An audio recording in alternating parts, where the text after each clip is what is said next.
જગત જનની માં અંબા, જેમના નામના સ્મરણ માત્રથી જ ભક્તોના જીવનમાંથી દુઃખ અને સંકટો દૂર થાય છે. માં દુર્ગાના સૌથી કલ્યાણકારી સ્વરૂપોમાંનું એક સ્વરૂપ એટલે માં અંબા. કહેવાય છે કે જે ભક્ત પર માં અંબાની કૃપા વરસે છે તેમના જીવનમાં સુખ, શાંતિ અને સમૃદ્ધિનો વસવાટ થાય છે. આજે ભક્તિ સંદેશમાં અમે આપને દર્શન કરાવીશું મહેસાણાના વડસમા ગામે બિરાજમાન માં અંબાના પવિત્ર ધામના, કે જ્યાં માં અંબા સ્વયંભૂ મહિષાસુર મર્દિની સ્વરૂપે ભક્તોને આપે છે દિવ્ય આશીર્વાદ. તો આવો કરીએ માં અંબાના આ પાવનકારી ધામના દર્શન. તે હરે છે સૌ શ્રદ્ધાળુઓના સંતાપ, તે દૂર કરે છે સૌ ભક્તોના પાપ. અન્ય કોઈ નહીં, તે તો છે જગત જનની માં અંબા. માં અંબાનો મહિમા અપરંપાર છે. માં દુર્ગાના સૌથી ઉત્તમ સ્વરૂપોમાંનું એક માં અંબાનું સ્વરૂપ માનવામાં આવે છે. કહેવાય છે કે એકવાર જો માં અંબાના કલ્યાણકારી સ્વરૂપના આશીર્વાદ આપને પ્રાપ્ત થઈ જાય તો જગતના સૌ સુખોની આપને થઈ જાય છે પ્રાપ્તિ. મહેસાણાના વડસમા ગામે પણ માં અંબાનું આવું જ એક કલ્યાણકારી સ્વરૂપ છે બિરાજમાન.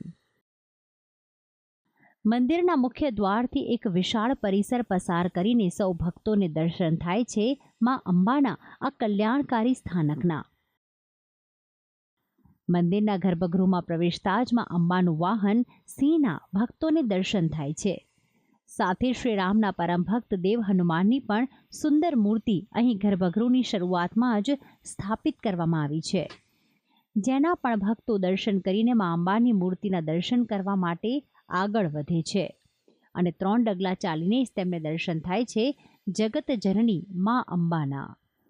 સુંદર વસ્ત્રો, આકર્ષક અલંકાર અને આરસના પથ્થરમાંથી બનેલી મૂર્તિ ભક્તોનું મન આકર્ષનારી ભાસિત થાય છે અને સાથે જ માતાના મસ્તક પર કંકુ તિલક તેમની આભામાં ઓર વધારો કરે છે.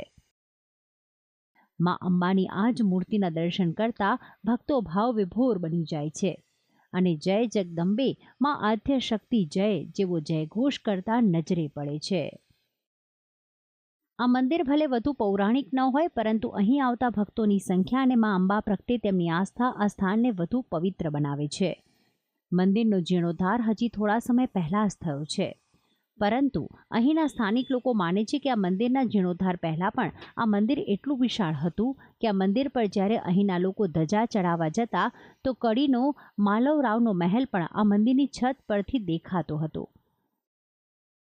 પરંતુ કહેવાય છે કે કોઈક કારણસર આ મંદિર તૂટી ગયું અને ત્યારબાદ સ્થાનિકો દ્વારા આ મંદિરનો ફરીથી જીર્ણોદ્ધાર કરાવવામાં આવ્યો.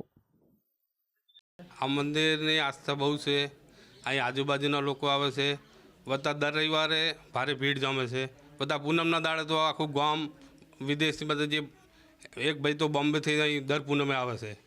એની શ્રદ્ધા માતાજી પર દર પૂનમે અહીં દર્શન કરવા આવે છે. આ ગામની અંદર 18 આલમના લોકો રહે છે, પણ માતાજીના દર્શન માટે બધા જ લોકો અહીંયા આવી જાય છે અને એ લોકો આવે છે, દર્શન કરે છે, દર્શન કરી અને ધન્યતા અનુભવે છે. ખરેખર માતાજીનું બહુ મહેરબાની છે અને માતાજીના દર્શનથી એમનું કામ પૂર્ણ થાય છે. આ મંદિર પ્રત્યે ભક્તોની વધુ શ્રદ્ધા જગાવતી બાબત છે આ મંદિરમાં સ્થિત મહિષાસુર મર્દિનીની આ મૂર્તિ. સ્થાનિકોનું કહેવું છે કે આ મૂર્તિ સ્વયંભૂ છે અને મૂર્તિની પ્રતિષ્ઠા સ્વયં જગતગુરુ શંકરાચાર્ય દ્વારા કરાઈ હતી. બસ ત્યારથી જ આ મંદિરની ખ્યાતિમાં ઉત્તર વધારો જ થતો ગયો.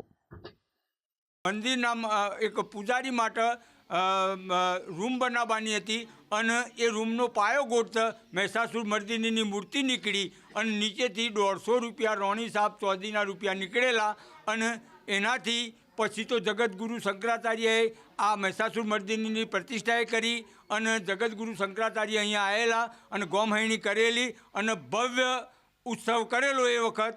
અને અત્યારે હાલ 13નો ગરબો એની યાદગીરીમાં 13ના દિવસે સ્થાપના કરેલી એટલે 13નો ગરબો એની યાદગીરીમાં થાય છે અત્યારે હાલ ભાદરવા સુદ 13ના દિવસે. આ મંદિરમાં ભક્તોની તમામ મનોકામનામાં અંબા પૂર્ણ કરે છે. ભક્તોના ઘરની માનતા, વિદેશ ગમનની ઈચ્છા, સંતાન પ્રાપ્તિની ઘેલછા, તમામ મનોકામના અહીંમાં અંબાના આશીર્વાદથી પૂર્ણ થતી હોવાની માન્યતા છે. ભક્તિ સંદેશ ન્યૂઝ, મહેસાણા.